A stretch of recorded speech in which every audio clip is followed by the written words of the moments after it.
I'm about to eat lunch, but I have something very interesting here. I haven't ate it for a while. It's called Kwanga. Yes, Kwanga. It's made from cassava roots. And we eat the cassava leaves, cassava roots. You can boil it, or you can make this Kwanga. They make it different ways, but this is just one of the ways. Yeah, good stuff.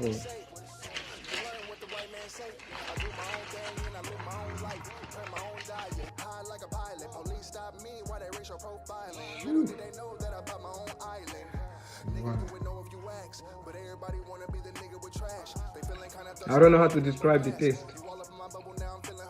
Now, yeah, you eat it with anything.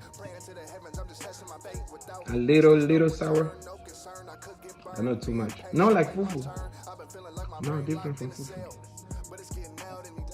It's different.